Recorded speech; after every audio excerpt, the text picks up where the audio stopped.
Hello everyone, कैसे हैं आप सब। तो आज की इस वीडियो में बात करने वाले हैं जो भी बच्चे झारखंड बोर्ड में क्लास 12th में पढ़ते हैं।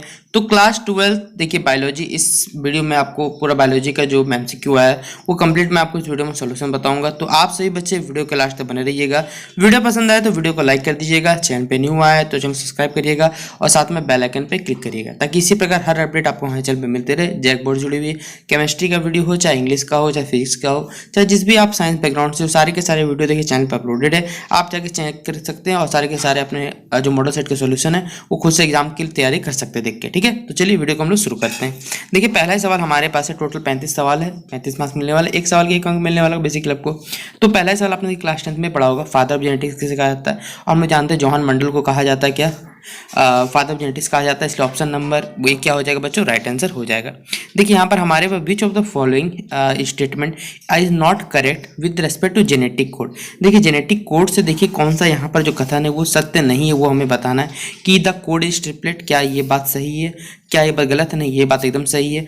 ये क्या होता है, स्पेसिफिक होता है और अनएम्फीबियस होता है, मतलब क्या सीधा बात है, ये विशिष्ट तथा असंगत होता है, ये बात भी सही है। और कोड क्या होता है, यूनिवर्सल, ये बात भी सही है। इसलिए देखिए यहाँ पर तीनों ही बात सही है, यानी option number D none of this इसका क्या हो जाएगा, राइट आंसर हो जाएगा। फिर अगला हमारे पास एक्टिव इम्यूनिटी का देखिए एग्जांपल बताना है। तो एक्टिव इम्यूनिटी मतलब सीधा सीधी बात है कि हमारे बॉडी में जो कह सकते हैं इम्यूनिटी जो एक्टिव मोड में रहे वो किसके थ्रू रहता है, बेसिकली वैक्सीनेशन के थ्रू रहता है। इसलिए ऑप्शन नंबर ए क्या हो जाएगा, इसका राइट आंसर हो जाएगा। फिर अगला सवाल है हमारे पास, a condition in which a plant contains both the male and the female reproductive organ. एक ऐसा कंडीशन जहाँ पर मेल और फीमेल रिप्रोडक्टिव ऑर्गन साथ में रहते हैं, वो हमें बताना वो कौन सा कंडीशन कहलाता है। तो वो कंडीशन जो कहलाता है वो मोनोसिएसिस कहलाता है। ठीक है, मोनोसिएसिस ऑप्शन नंबर क्या हो जाएगा बच्चों, ए में इसका राइट आंसर आपको मिल जाएगा। ठीक है, फिर सेल मेडिएटेड रिस्पॉन्स, जो सेल मेडिएटेड रिस्पॉन्स है वो कौन से सेल से जुड़ा होता है ये हमें बताना है, बी सेल, टी सेल, सी सेल या फिर अल्फा सेल। तो किससे जुड़ा हुआ बच्चों, वो बी सेल से जुड़ा हुआ है। तो ऑप्शन नंबर ए इसका राइट आंसर हो जाएगा। फिर अगला हमारे पास इंटरफेरॉन्स आर सेक्रेटेड बाय, देखिए इंटरफेरॉन्स जो होता है वो किसके द्वारा स्रावित होता है ये बात बतानी है। तो इंटरफेरॉन्स जो होता है वो किस तरह, वो वायरस इन्फेक्टेड सेल यानी विषाणु संक्रमित कोशिका के द्वारा स्रावित होता है। ऑप्शन नंबर डी इसका क्या हो जाएगा, राइट आंसर हो जाएगा। फिर ट्यूमर तो है क्या, बेसिकली आप सभी बच्चे जानते होंगे कि जब बहुत सारे सेल्स बेसिकली क्या होते हैं, एक्यूमुलेट या फिर कह सकते हैं जमा होते हैं, जिससे क्या होता है, सीधा सीधी बात है, कॉन्टैक्ट होता है हमारा जो बॉडी का बेसिकली क्या होता है, इनहिबिशन का जो प्रॉपर्टीज होता है वो लॉस होता है, तो हम लोग क्या कहते हैं, ट्यूमर बेसिकली कहते हैं। तो ऑप्शन नंबर ए इसका क्या हो जाएगा, राइट आंसर हो जाएगा। फिर अगला हमारे पास द टर्म कोडोन, देखिए कोडोन जो है ये किससे रिलेटेड है, टीआरएनए, एमआरएनए, आरएनए या फिर सीडीएनए। तो ये किससे जुड़ा हुआ है, हमारा जो वर्ड कोडोन है तो ये जुड़ा हुआ है एमआरएनए। ऑप्शन नंबर क्या हो जाएगा, बी इसका राइट आंसर हो जाएगा। फिर अगला हमारे पास देखिए the process of replication proceeds in the direction of, देखिए ये जो रेप्लिकेशन प्रोसेस है वो किस डायरेक्शन में बढ़ता है ये हमें बेसिकली बताना है। तो ये बढ़ता है 5' to 3'। जब हमारे पास देखिए सब्जेक्टिव में एक ऐसा ही क्वेश्चन आया हुआ है डीएनए रेप्लिकेशन पे, वहाँ जब आपको बताऊंगा तो ये सारा का सारा वहाँ से क्लियर कुछ कुछ होता चलेगा। ठीक है, तो ऑप्शन नंबर फिलहाल याद रखिएगा, ए नंबर इसका राइट आंसर हो जाएगा। ठीक है, फिर अगला सवाल है देखिए हमारे पास सिंथेसिस ऑफ डीएनए मॉलिक्यूल। देखिए डीएनए को क्या कर रहे हैं हम लोग, आरएनए में तोड़ रहे हैं। तो ये प्रोसेस है बेसिकली क्या कहलाएगा ये हमें बताना है बच्चों। तो ये क्या कहलाता है, रिवर्स ट्रांसक्रिप्शन कहलाता है, यानी ऑप्शन नंबर बी इसका राइट आंसर हो जाएगा। फिर अगला सवाल है विच of the following is not correctly matched, इनमें से कौन सा है जो गलत चिन्हित, सीधा बात गलत मिलान किया हुआ है। ठीक है, देखिए पहला है मेनारच, मतलब सीधा रजो दर्शन से कहा जाता है। फर्स्ट मेंस्ट्रुएशन एट पुबर्टी, नहीं यही तो पहला बात पकड़ा गया, ये देखिए क्या है, गलत है। तो ऑप्शन नंबर क्या हो जाएगा, मेंस्ट्रुअल साइकिल हो गया बेसिकली। तो ऑप्शन नंबर ए क्या हो जाएगा, ऑप्शन नंबर बच्चों यहाँ पर कौन सा गलत है, डी नंबर, सॉरी इसमें सारे के सारे सही, मेनार्च सही बोला गया, मेनापॉज यानी ये भी सही बोला गया, और कॉर्पस लूटेम ये भी सही बोला गया, इसलिए ऑप्शन नंबर डी इनमें से कोई भी गलत नहीं है। ठीक है, तो 11 का डी टिक कर लीजिएगा। फिर any substance that can cause cancer, देखिए जिसके कारण सीधा बात है कैंसर होता है, वो क्या कहलाता है। तो वो बेसिकली हम जानते हैं कैंसर जनित या फिर कह सकते हैं कैंसिजोनेंस का आता है। तो ऑप्शन नंबर क्या हो जाएगा, ए इसका राइट आंसर हो जाएगा।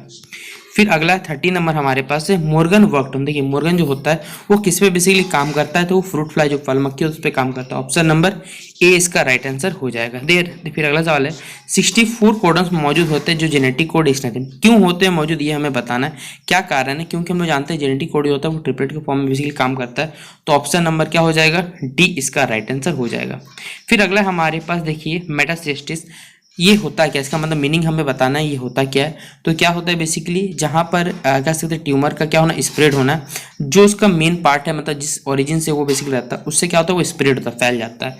तो ऑप्शन नंबर क्या हो जाएगा बच्चों, ए इसका राइट आंसर हो जाएगा। फिर हमारे पास है the technique of DNA fingerprinting. DNA fingerprinting हम इस्तेमाल करते हैं, कहाँ पर करते हैं हमें ये बताना है। तो फॉरेंसिक्स लाइंस में बहुत ज़्यादा उपयोग है, जेनेटिक बायोडाइवर्सिटी का, और एबिलिटी मतलब सीधा बात है हम लोग क्या करते हैं कोई भी चीज़ का बेसिकली डेवलपमेंट करते हैं, बेसिकली समझ सकते हैं। तो ये तीनों ही जगह फील्ड में यूज होता है, इसलिए ऑप्शन नंबर क्या हो जाएगा, डी इसका राइट आंसर हो जाएगा। फिर अगला है हमारे पास, इसमें से देखिए कौन सा एक सेक्सुअली ट्रांसमिटेड डिजीज नहीं है, हमें ये बताना है नहीं, नहीं है वो वाला बताना है। हेपेटाइटिस हो सकता है, गोनोगोरिया यानी सुजाक हो सकता है, टाइफाइड नहीं होता, टाइफाइड बेसिकली एक ही पर्सन पास रहेगा, वो सेक्सुअली ट्रांसमिटेड नहीं हो सकता। तो ऑप्शन नंबर क्या हो जाएगा, सी इसका राइट आंसर हो जाएगा। फिर अगला है which genetic disease is caused by trisomy of 21 chromosome. देखिए सीधा बात है, इनमें से कौन सी जो जेनेटिक बीमारी है वो हो सकती है ट्राइसोमी ऑफ 21 क्रोमोसोम से, हमें ये बताना है। पहला ऑप्शन दिया गया क्लिनफेल्टर सिंड्रोम आपको दिया हुआ है, ठीक है। फिर अगला ऑप्शन है बच्चों हमारे पास टर्नर सिंड्रोम या फिर डाउन सिंड्रोम। तो इसका ऑप्शन हो जाएगा बच्चों, क्या हो जाएगा, ऑप्शन नंबर बच्चों हमारे पास C, down syndrome, option number C. अगला सवाल है देखिए, डीएनए से डीएनए फिर आरएनए से प्रोटीन, ठीक है। ये क्या बताता है, ये जो चार्ट है बेसिकली हमारे पास जनरेशन जेनेटिक ट्रांसपोर्टेशन, ये हमें क्या प्रदर्शित करता है ये बता। तो बच्चों क्वेश्चन नंबर 19 का आंसर क्या हो जाएगा, डीएनए से डीएनए फिर आरएनए से प्रोटीन, ये क्या कहलाता है बेसिकली हमें ये बताना है। तो इसका सही आंसर हो जाएगा बच्चों ऑप्शन नंबर ए, रेप्लिकेशन, ट्रांसक्रिप्शन या ट्रांसलेशन, ठीक है। ऑप्शन नंबर ए इसका राइट आंसर होगा। फिर अगला क्वेश्चन नंबर 2 है हमारे पास, द ओरिसाइट इज रिलेटेड। तो ये जो ओरिसाइट है बच्चों किससे जुड़ा हुआ है, a unique sequence where replication is initiated, एक ऐसी जगह, ये कह सकते हैं एक ऐसी जगह जहां पर रेप्लिकेशन स्टार्ट होता है। The region where the DNA replication terminated, या फिर the region where transcription is initiated, या फिर ऑल ऑफ दी, ये सारे के सारे ऑप्शन है वो सही है। तो जो ओरिसाइट होता है वो कहाँ रिलेटेड होता है, तो a unique sequence where replication is initiated, option number A इसका सही उत्तर होगा। Transfer of character from one generation to another generation, we be very note that कि इसका आंसर हो जाएगा इनहेरिटेंस यानी वंशागति से हम लोग कहते हैं। तो ऑप्शन नंबर ए इसका राइट आंसर होगा। फर्टिलाइजेशन कहाँ होता है, तो सीधा बात है ये एम्पुला में होता है, ऑप्शन नंबर ये डी इसका क्या हो जाएगा, इसका सही जवाब हो जाएगा। फिर ह्यूमन ब्लड ग्रुप किसका एग्जाम्पल है ये हमें बताना है।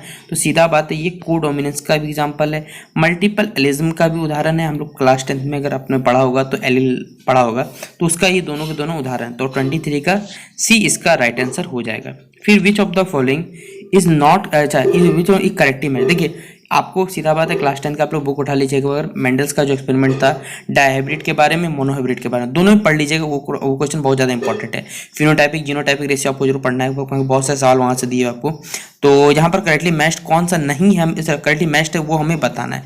तो देखिए डायहाइब्रिड क्रॉस के दिया हुआ, मोनोहाइब्रिड दिया हुआ है। फिर तो यहाँ पर सारे के सारे जो रेशियो देखिए वो सही है, इसलिए हम लोग कौन सा टिक कर लेंगे, option number D, all of the above, ठीक है।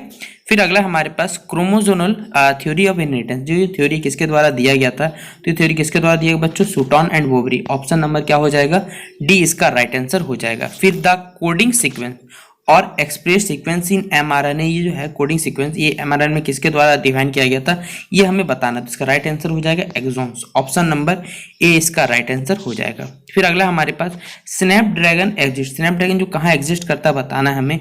तो ये एग्जिस्ट करता है बच्चों कहाँ पर, तो इनकम्प्लीट डोमेन, जहाँ पर अपूर्ण प्रभावित होता है वहीं पर क्या करता है, ये स्नैपड्रैगन एग्जिस्ट करता है। तो ऑप्शन नंबर बी इसका राइट आंसर हो जाएगा। एलिसा टेस्ट हम लोग मालूम है कि हम लोग कहाँ इस्तेमाल करते हैं, एड्स के टेस्ट को क्या कहा जाता है, एलिसा टेस्ट कहा जाता है। और आप लोग कमेंट बॉक्स में बताइए एड्स का फुल फॉर्म क्या होता है, क्योंकि सब्जेक्टिव में देखिए एक सवाल आया हुआ है। जब ये वीडियो खत्म होगा तो कुछ देर बाद मैं ट्राई करूंगा कि आपको जो बायोलॉजी का सब्जेक्टिव पार्ट है वो मैं कंप्लीट बताऊंगा, ठीक है। तो आपसे बच्चे जितना हो सके इस वीडियो को अपने दोस्तों को शेयर जरूर करते रहिएगा, ठीक है, ताकि सभी के पास नोटिफिकेशन जा सके। होता है कभी कभी यूट्यूब नोटिफिकेशन नहीं जाता, वीडियो पहुंच नहीं पाता सही से बच्चों बस, तो आप लोग थोड़ा शेयर जरूर कर दीजिए, ठीक है।